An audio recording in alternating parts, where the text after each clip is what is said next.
से तो दोस्तों आज के इस वीडियो में हम फिजिकल एंड केमिकल चेंज के पार्ट 2 करने वाले हैं। जैसे कि आप सभी को पता है कि top 50 MCQs based on NCERT हम करने वाले हैं फिजिकल चेंज और केमिकल चेंजेस के लिए। तो ये सारे कॉम्पिटिटिव एग्जाम के लिए काफ़ी ज़्यादा इंपॉर्टेंट रहता है। तो अभी तक हमने 25 सवाल देख लिया। अब आने वाले पार्ट में हम 26 से स्टार्ट करेंगे। तो चलिए स्टार्ट करते हैं गाइज। तो देखिए यहाँ पे हमारा क्वेश्चन नंबर 26 कह रहा है विच of the following is not a clue that could indicate the occurrence of chemical change.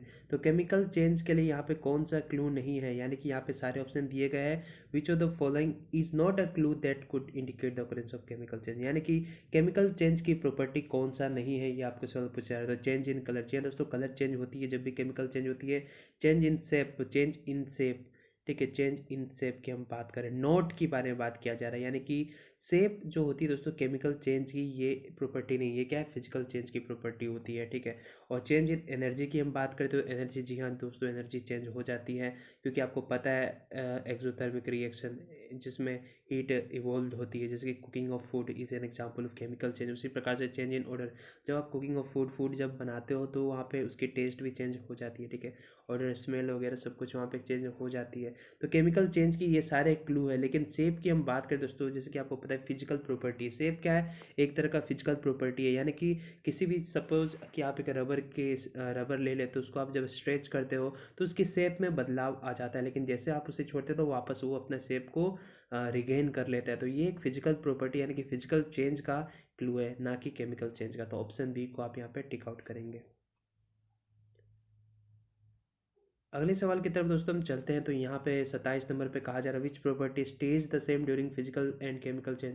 Physical change और केमिकल चेंज दोनों ही स्थिति में कौन सा ऐसा दिए गए ऑप्शन है जो कि सेम रहता है। तो यहाँ पे density, shape, mass and arrangement of particle दिए गए। तो दोस्तों हम जानते हैं mass, law of conservation of mass हमें कहता है mass can neither be created nor destroyed, यानी कि कहने का मतलब कि कहीं भी फिजिकल चेंज हो या फिर केमिकल चेंज हो रही हो तो मास में किसी प्रकार का बदलाव नहीं आएगा। मास हमेशा एक ही प्रकार की कांस्टेंट रहेगी हर जगह में।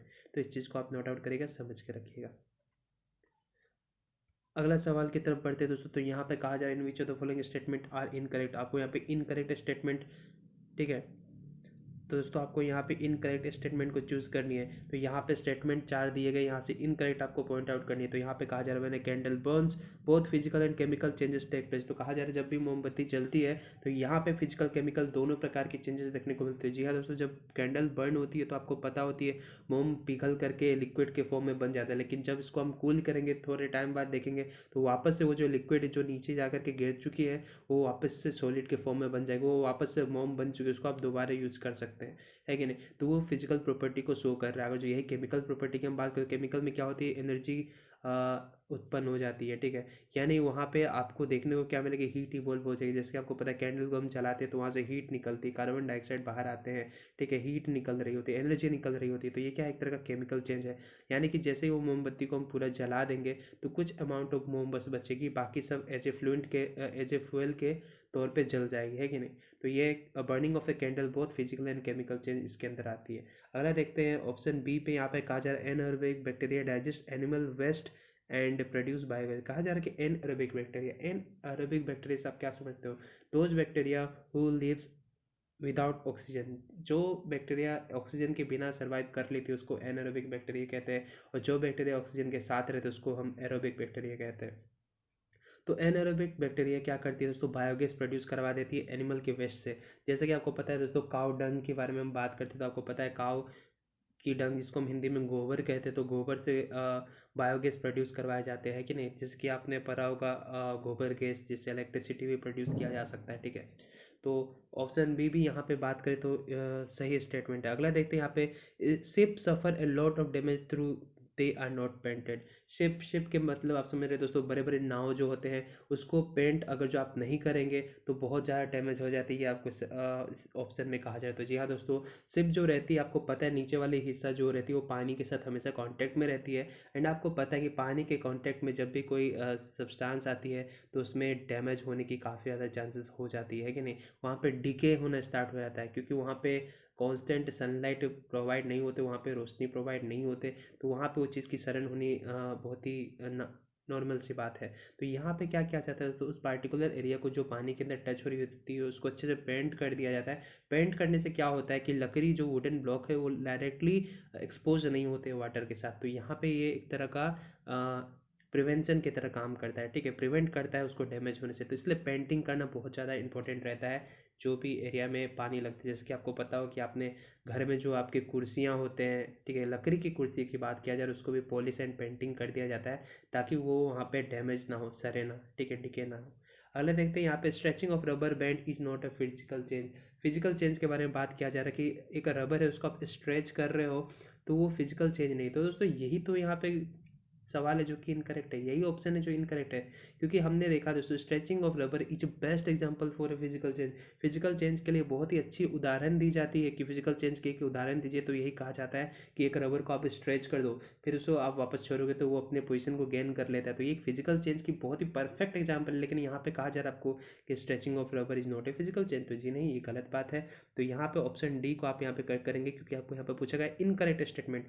तो stretching of rubber is not a physical change कहा जा रहा है, लेकिन हम जानते हैं stretching of rubber is a best example for physical change. अगले सवाल की तरफ बढ़िए दोस्तों। यहाँ पे कहा जा रहा है आपको केमिकल चेंज में इन्वॉल्व। केमिकल चेंज में क्या देखने को मिलते हैं? Change in colour only, change in temperature only, evolution of gas only और ऑल दी अबव। तो यहाँ पे आपको कहा जाए केमिकल चेंज में क्या होते हैं, तो हमने देखा कि केमिकल चेंज में कलर तो जरूर आते हैं, देखने को मिलते हैं, कलर में बदलाव हो सकती है। चेंज इन टेम्परेचर ओनली, तो टेम्परेचर की बात किया जाए तो जी हाँ दोस्तों, जैसे कि आपको पता है कुकिंग ऑफ फूड जब आप बनाएंगे तो वहाँ की टेम्परेचर बढ़ेगी क्योंकि हीट हो रही होती है कि नहीं। तो अगला यहाँ पे देखिए एवोल्यूशन ऑफ गैस। जी हाँ दोस्तों, अगर जब कोई पेपर को बर्न कर रहे हो तो पेपर जल करके कार्बन डाइऑक्साइड निकाल के साथ ही साथ तो वहाँ पे एसिड छोड़ रहे हैं, तो यहाँ पे गैस की भी एवोल्यूशन देखने को मिले। यानी कि तीनों ही तीन स्टेटमेंट यहाँ पे सेटिस्फाई कर रही है, यानी कि ऑल द अबव यहाँ पे इसकी करेक्ट आंसर होगी। अगले सवाल की तरफ आइए। तो यहाँ पे कहा जा रहा है आपको which of the following are true when milk changes into curd. जब दूध दही के तौर पे बदल जाती है तो कौन कौन सी चीज़ें हमें यहाँ पे देखने को मिलती है जो कि सही है। तो यहाँ पे कहा जा रहा है its state is change from liquid to semi solid. जी हाँ सही बात है, लिक्विड से सेमी सॉलिड होती है, लेकिन थोड़ा सा और एडवांस हमें चाहिए, थोड़ी सी और डिटेल में हमें देखना है।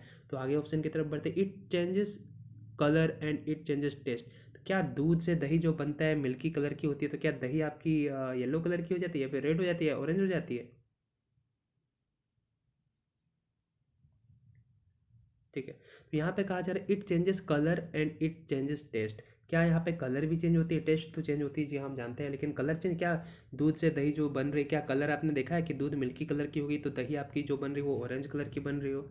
ऐसा आपने देखा है नेचुरली? जी नहीं, ये गलत है। तो ये स्टेटमेंट यहाँ पे गलत है, लेकिन आपको यहाँ पे ट्रू स्टेटमेंट देखनी है। ठीक है, पहला भी ट्रू है लेकिन हम थोड़ा एडवांस फॉर्म में देखना है। तो आगे देखिए, it state is change from liquid to semi solid and it changes taste and the change can not be reverse. जी हाँ दोस्तों, ये थोड़ा सा अच्छा लग रहा है, लेकिन चलिए देख लेते हैं क्या पता है चौथा नंबर थोड़ा और अच्छा हो।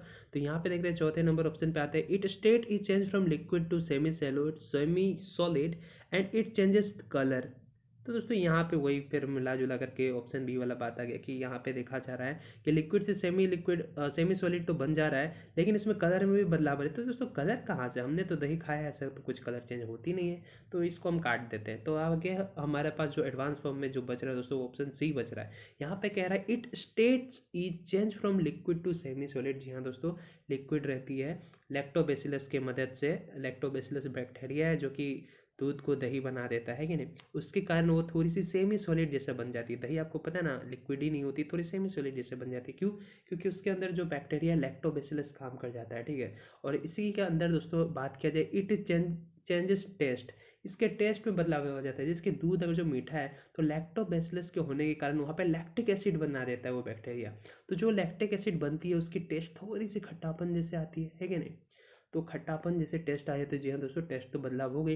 And the changes can not be reverse, इसके जो चेंज हुई, ये जो बदलाव आया दूध से दही, उसको हम वापस नहीं बदल सकते। जी हाँ दोस्तों, बिल्कुल सही बात है। क्या आप दूध से जब दही बना दोगे तो क्या दही से दोबारा आप दूध बना पाओगे? तो आप कहोगे नहीं, बिल्कुल ऐसा हो ही नहीं सकता है। तो दही से आप भले ही दूध ना बना पाओ, लेकिन दही से आप लस्सी बना सकते हो, ये रहता तो हम मान सकते थे। जॉक से पार्ट, चलिए। तो ऑप्शन सी आपका यहाँ पे करेक्ट हो गया, ठीक है। तो ऑप्शन सी को हम यहाँ पे करेक्ट ले लेते हैं।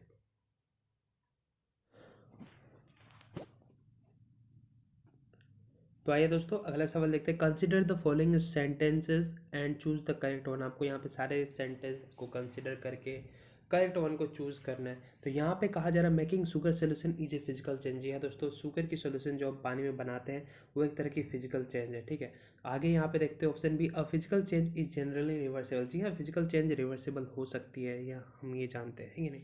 आगे देखते हैं grinding of wheat grain changes it's size although it is a physical change. कहा जा रहा है कि कोई भी व्हीट गेहूं की दाने हैं उसको जब आप पीस देते हो तो उसकी साइज बदल जाती है, लेकिन वो एक तरह का फिजिकल चेंज है। जी हाँ दोस्तों, जैसे कि आपने सुना हुआ है कि एक बड़ा सा वुडन लॉग है, उसको छोटे छोटे पीसेस में आप बदल देते हो, तो क्या वो फिजिकल चेंज की एग्जांपल रहती है या नहीं रहती है? तो जी हाँ, रहती है, क्योंकि वो जो वुडन जो पीसेस जो बने वो किस चीज़ के पीस है? वो तो वुडन लॉग की पीस है। किसी प्रकार के उसके नेचर में बदलाव आया क्या? उसके केमिकल प्रॉपर्टी, फिजिकल प्रॉपर्टी में तो बस साइज में बदलाव आया, लेकिन क्या उसमें उसके कॉन्स्टिट्यूएंट पार्टिकल जो है उसमें किसी प्रकार के बदलाव आई? तो आप कहोगे नहीं आए। तो उसी प्रकार से यहाँ पे कहा जा रहा है कि व्हीट के ग्रेन जो गेहूं का दाना है उसको जो पीसा गया है तो वो आटा बन गया है, ठीक है, आटा बन गया, लेकिन वो बना किसका? गेहूं का ही बना ना, तो इसमें चेंजेस नहीं हो रहे उतना, बस इसके साइज में बदलाव आ रही है। तो ये क्या है? फिजिकल चेंज की बहुत ही प्यारी डेफिनेशन है। तो ये भी बिल्कुल सही। तो यहाँ पे हम देख रहे हैं कि ऑप्शन ए बी सी तीनों सेटिस्फाई कर रही है, तो ऑल दी अबव हमारे यहाँ पे करेक्ट आंसर होगा। तीनों स्टेटमेंट सही बताए गए हैं। अगले सवाल की तरफ चलते हैं। A man painted his main gate made up of iron to. एक इंसान है जो कि अपने घर के बाहर की, तो आइए दोस्तों यहाँ पे हम देख लेते हैं, क्वेश्चन नंबर 32 की तरफ बढ़ते हैं। तो यहाँ पे कहा जा रहा है अ man painted his main gate made up of iron. कहा जा रहा है कि एक इंसान उसके घर के बाहर जो मेन गेट होता है, बराबर आपको पता है घर बड़े बड़े आलिशान घरों के बाहर में एकदम लोहे की एकदम बड़ी बड़ी गेटें लगाए जाते हैं। आलिशान की बात नहीं, आपके भी घर के बाहर में लोहे की बहुत बड़ी गेट लगी होगी, या फिर आप रेंट में रहते होगे तो भी बाहर जाके देखिए लोहे की बहुत बड़े बड़े गेटें लगे हुए होते हैं। तो उस गेट को वो एक इंसान जो वो पेंट कर रहा है। क्यों पेंट कर रहा है? क्यों बिना पेंट के वो गेट गेट की तरह नहीं लग रहा था? तो क्या सुंदरता लगने के लिए पेंट किया जा रहा है? तो दोस्तों अगर जो बात करें सुंदरता लगना, तो पेंट का एक ऊपरी हिस्सा है, लेकिन पेंट का एक अलग फ़ायदा है। जब भी आप पेंट कर लेते हो आयरन वाले पार्ट में या फिर कुर्सियों में भी, अभी अभी आपने बोट का देखा कि बोट को सिप जो होती है, सिप को पेंट किया जाता है ताकि उसे रहना, उसी प्रकार से आयरन का भी खेल है। लेकिन आयरन की खेल जो है ना थोड़ी सी गजब की खेल है। तो आयरन की हम बात करें, जैसे कि अगर जो आप पेंट नहीं करते हो, तो अगर जो आप ऐसे रखते हो तो आपको पता है बारिश के मौसम में या फिर जो सुबह सुबह ड्यू यानी कि ओस गिरती हैं, तो ओस जब गिरती है तो आपको पता है ओस के अंदर क्या होती है? ओस के अंदर पानी होते हैं, वाटर के ड्रॉपलेट्स होते हैं छोटे छोटे। तो वाटर के प्रेजेंस में आयरन जो होती है वाटर से रिएक्ट करके, ऑक्सीजन के प्रेजेंस में वाटर आयरन से रिएक्ट करके आयरन ऑक्साइड बना देता है। तो ये जो आयरन ऑक्साइड जो बनती है लाल रंग की रेडिश कलर की होती है, जिसको आप कहते हैं जंग लगना। जंग लग चुका है, इस चाबी में तो जंग लग चुकी है, इस सिक्के में तो जंग लग चुकी है, इस गेट में भी जंग लग चुकी है। कहते हैं ना, गाड़ी की जो आप नट बोल्ट जो खोलते हो वो पानी में लगातार बिकते जाता है, तो वो उसमें जम जाता है ना, कि जंग लग जाती है, ठीक है। तो पेंट इसलिए किया जाता है ताकि उसकी आयरन की जो सतह है वो पानी से डायरेक्टली कांटेक्ट में ना आ पाए। तो पेंट इसलिए किया जाता है। पेंट आप कर देते हो तो पानी जो रहती है गेट पे सटेगी तो, लेकिन एक तरह का वो क्या फ्यूल की तरह काम करेगी, यानी कि उसके सतह तक, आयरन के सतह तक वो पानी छू ही नहीं पाएगी। पेंट की तरफ रहेगी, पोछेंगे पोछा जाएगा, ठीक है। लेकिन वही अगर जो आयरन की बस गेट रहेगी तो पानी गिरेगी तो वहाँ पे रस्टिंग हो जाएगा, ठीक है। रस्टिंग यानी कि आयरन ऑक्साइड बन जाएंगे, समझ गए? तो इस चीज़ को समझना है। तो यहाँ पे बात किया जाए पेंट इसलिए किया गया to prevent it from rusting, तो ऑप्शन ए हमारे यहाँ पे करेक्ट हो जाएगा, है नहीं? चलिए बढ़ते हैं नेक्स्ट सवाल की तरफ। अगला सवाल देखिए, काफ़ी इंटरेस्टिंग है। Do you know which of the following sentence are incorrect? गलत वाले ऑप्शन आपको यहाँ पे पिक करने हैं। कहा जा रहा है आपको यहाँ पे कि इनकरेक्ट ऑप्शन को पिक करिए आप। Cutting of A log would into A pieces is a physical change. अभी हमने देखा, जी हाँ दोस्तों, बड़े लॉग वुड है, वुड की लॉग बहुत बड़ी है तो उसको काट काट के छोटे पीसेस में किया गया है, ये फिजिकल चेंज है। जी हाँ, फिजिकल चेंज है। Lime water turns milky on passing CO2 through it. जी हाँ दोस्तों, लाइम वाटर के थ्रू अगर जो कार्बन डाइऑक्साइड गैस को पास करेंगे तो लाइम वाटर मिल्की कलर की हो जाएगी, ये भी बिल्कुल सही बात है। कार्बन डाइऑक्साइड की प्रेजेंस हम इसी प्रकार से इसी सिस्टम के थ्रू देखते हैं। अगला यहाँ पे देखिए, hydrogen gas are produce when acetic acid is added to a solution of sodium hydrogen carbonate. कहा जा रहा है आपको सोडियम हाइड्रोजन कार्बोनेट के एसिटिक एसिड को सोडियम हाइड्रोजन कार्बोनेट के साथ जब हम मिलाएंगे, रिएक्शन करवाएंगे, तो हाइड्रोजन गैस इवॉल्व होता है, ये आपको कहा जा रहा है। तो ये तो दोस्तों हम ऐसे नहीं बता सकते ना, जब तक रिएक्शन नहीं देखेंगे कैसे बताएंगे। तो इसके लिए हम बढ़ते हैं नेक्स्ट स्टेप की तरफ। क्या पता ये भी आंसर हो सकता है। Explosion of firework is a chemical change. Firework यानी कि आप फटाके फोड़ते हो, फटाके अंदर क्या होते हैं, बारूद होते हैं। बारूद को जब आप जलाते हो तो बारूद जलती है, उसी के कारण तो वो ब्लास्ट करती है, फटती है कि नहीं। तो क्या पटाखे को आप फोड़ दिए हो, क्या उसको आप वापस से गेन कर सकते हो? क्या बारूद जलने के बाद वापस से बारूद बन जाएगी? नहीं बन पाएगी। तो ये क्या है, एक तरह का केमिकल चेंज है। बिल्कुल सही, तो केमिकल चेंज है। लेकिन आपको यहाँ पे सारे स्टेटमेंट तो करेक्ट मिल गए, ये भी करेक्ट मिल गए, लेकिन ऑप्शन सी का अभी तक हमें क्लियरिटी नहीं आई कि आखिर इसके पीछे का सच्चाई क्या है। तो चलिए देख लेते हैं केमिकल रिएक्शन। तो आइए दोस्तों, हम यहाँ पे लेकर के आ चुके हैं आपके लिए chemical reaction for option C. Option C के लिए केमिकल रिएक्शन, यहाँ पे हमने ले लिया एसिटिक एसिड, जिसको हम एथेनोइक एसिड कहते हैं, है कि नहीं। और यहाँ पे हमने सोडियम कार्बोनेट ले लिया है। तो आप कहेंगे आपने सोडियम हाइड्रोजन कार्बोनेट क्यों नहीं लिया? तो कोई बात नहीं है, हम सोडियम हाइड्रोजन कार्बोनेट के साथ भी करवा सकते हैं रिएक्शन, लेकिन हम सोडियम कार्बोनेट वाले रिएक्शन हमको मिली तो हमने यहाँ पे आपके लिए चिपका दिया, ताकि बस आपको समझा सकूँ। तो जब एसिटिक एसिड सोडियम कार्बोनेट के साथ रिएक्ट करेगी, सोडियम कार्बोनेट के साथ करे, सोडियम हाइड्रोजन कार्बोनेट के साथ करे, कोई खास फर्क नहीं आएगी, ठीक है। चलिए, बस थोड़ी सी इक्वेशन में बदलाव है कि 2 हाइड्रोजन 2 वाटर वगैरह आ सकती है कि नहीं। तो यहाँ पे देखा जाए इथेनोइक एसिड के साथ जब हम सोडियम कार्बोनेट को रिएक्ट करवाएंगे, तो यहाँ पे दोस्तों बन जाएगा हमारा सोडियम। सोडियम में तो जाहिर सी बात है सॉल्ट बन जाएगी, है कि नहीं।